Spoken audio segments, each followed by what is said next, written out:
So let's talk about the process of actually installing the drywall. And the first thing we're going to do is put the ceiling in. Okay, we're always going to do the ceilings first, with some rare exceptions. I've seen some like rake walls and stuff. Maybe they'll do some walls first before the ceilings. But generally, we're going to go around and we're going to do all the ceilings first. Again, the ceiling, 5/8 drywall. Okay. You put the ceiling in, and then when you come back and install the wall pieces, those help support the edges of the ceiling. Okay? It makes a lot of sense. It's a lot easier, and you get a better product at the end of the day when you do it this way. Okay? Um, Also, if you're holding a sheet above your head and you're trying to fit it in up there and get it up against the walls, it's a lot easier if you can leave yourself a little bit of room, knowing that that gap is going to then get covered up by those wall pieces. Okay, you've got a 1/2 inch on each side that's going to cover up any jagged cuts. On the other hand, if you for some reason decided to do the walls first and then you're trying to fit a ceiling piece in, you have 0 inches of play depending on how much gap you want at those corners. Okay, when we're screwing this thing off, it's always, especially for carpenters, our first instinct is use a ton of screws. Okay, we're gonna nail the heck out of this thing. We don't want to do that though. Okay, we want to essentially, this doesn't sound right, we want to use the minimum amount of screws that we can. Okay? Because the more screws that we put into this thing, the greater likelihood there is that we're going to have a screw pop. Okay, and that could either be due to improper screw placement or wood movement. All right. So we really want to try and keep it around 12 inches in the field and 8 inches on the seam. Okay. So if we're installing screws in the middle of a panel, 4-foot wide panel, okay, we're going to have one at 0, 12, 24, 36, 48. 5 screws per stud is all we need. Okay. And then at the edges, we'll have every 8 inches, but really don't try and go any more than that. Okay. Because like I said, you're going to have problems with screw pops. This isn't the best picture. I think it's kind of hard to see what's going on here, but proper screw placement is really critical. If we put the screw in too shallow and the head is sticking up above the sheet, it's called a clicker. Okay, and the reason it's called a clicker is because when you're going around with your drywall knife and you're trying to mud over the screws, which is called spotting nails, even though they're screws, we call it spotting the nails. Your drywall knife will drag on that screw head because it's sticking out and it makes a little click sound. Okay, the problem is you can't conceal that fastener with drywall mud because there's no indentation. It's sticking out above the sheet. So what you got to do is you got to get a number 2 Phillips screwdriver, come back and tighten it down a little bit and sink that screw in a little bit so that you can fill over it with joint compound. Okay. If you go too deep, that's another problem. If you break the paper face, that's bad.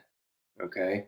Yeah, great. We've got this nice divot here that we can fill with joint compound, but you're not holding the drywall on the wall anymore. Okay. This is going to move around. This is a screw pop. Okay. This is going to make a little bubble. You're going to see that later on. Okay. Proper placement, and this helps a lot if you get a special driver bit called a dimpler. It's got a little disc on it so that it won't, well, people can still do it. It's harder to overdrive the screw because that big circular dimple will kind of stop at the face of the drywall and prevent you from overdriving that fastener. Okay, so proper screw setting. That screw doesn't break the paper face, but creates an indentation, creates a concave surface on the face of that paper so that you can embed some joint compound in there. Okay. If we're cutting sheets to length, and let's say it's wider than 2 sheets. Like ideally, we're just putting 1 sheet on the wall, okay? Again, we're limited to 12-foot lengths. That's the longest they can be. So let's say we've got a 14-foot room. We want to put the cut edges to the wall because then it's going to get capped with another piece or butted up to it or something like that. And we're going to put a piece of tape in that corner. It's going to be easier to conceal that rather than out in the field, okay? We're still going to tape that joint, but it's just common practice to put those cuts towards the wall, okay? You want a nice factory edge against that stud. If we're doing a ceiling, okay, we want to make sure that the seams are going to land on a joist for the most part. Okay, there is kind of an exception that I'll talk about here. Make sure that those seams land on a joist. On the wall surface, making sure that those seams land on a stud. Okay, and I'm going to talk about some exceptions here. But on the ceiling, it's okay for those ends, like say at the corners, to float a little bit. Okay, they can float 5 inches is the rule. And the reason being is because there's going to be a wall piece that's going to support the ends of those panels. Okay, they're not going to sag because they're going to be supported at the ends. And also that 5/8 is so thick, that stuff can span 5 inches no problem. Okay. After we've done the ceiling, we're going to come back and we're going to put the wall pieces on, all right? This is a drywall lift. I've got one of these. It's really nice, especially when you're trying to hang drywall by yourself. It's got a wheel, and you can like crank this thing up and lift the sheets into place, and then you can kind of help push it in. It's kind of a nice back saver. And again, just to clarify, we want to push this piece up first. Push this up tight so that we're supporting the ceiling, and then we'll screw this thing off, okay? We want to stagger these joints. We're going to have 2 courses on the wall, at least, okay, for an 8-foot tall wall. And we don't want these joints to line up all the way, okay? The reason is your eye will pick up on that, okay? You'll see this joint going all the way through. Even after it's all finished and done, there's a likelihood that you'll pick up on this. Okay, whereas if these joints are staggered, it tends to blend in better and you don't pick up on that, okay?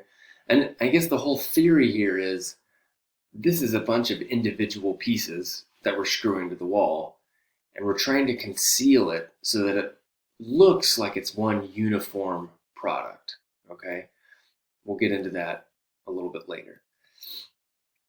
This lower piece, okay, we want to bring that up so that it's contacting the bottom of this piece, okay? And ideally, there's a little gap here at the bottom, okay? Usually what I'll do is so after this top wall piece is hung, I'll set the lower wall piece, I'll just set that on the floor, I'll get a flat bar or something like that and put it underneath that piece, and I can just kind of pry it up, leverage it up with my foot, and that'll jack that piece up into place. And then I can come back and shoot a couple screws in here, zip, jack this piece up with some flat bars, shoot a couple screws in here up at the top to hold it in place, and then come back and screw it all off. If our walls are taller than 8 feet, and we decided not to get 4.5-foot wide sheets for whatever reason, there's a couple ways to go about it, okay? Let's say you've got some really tall baseboard, okay? In that case, I would put this piece on up to the ceiling, put this piece on, butt it up to that piece, and then put the rip down at the bottom, okay? Then I'm just doing 1 coat of tape and mud over that piece because I know it's all going to get concealed by the baseboard, okay? If it's not going to get concealed by the baseboard, I would put that rip in the middle, okay? I would put this piece up against the ceiling. I would put this piece down on the floor, and then I would put that rip in the middle. Okay, and then that way you're walking around at a comfortable height, mudding and taping, rather than crouching down and mudding and taping. Okay. Here is an example where, remember I said your seam should always land on a stud or a joist. There's a product called butt boards, and I actually made some of these myself one time. I'll never do that again because these essentially cost nothing, so I'll just buy them next time. But what it is it's a piece of OSB, and it tapers down in the middle. Okay, so let's say this is 7/16 thick at this edge. It's 3/8 thick in the middle. Okay, so, and then this edge again is 7/16 thick. Okay, so let me talk about what's going on here.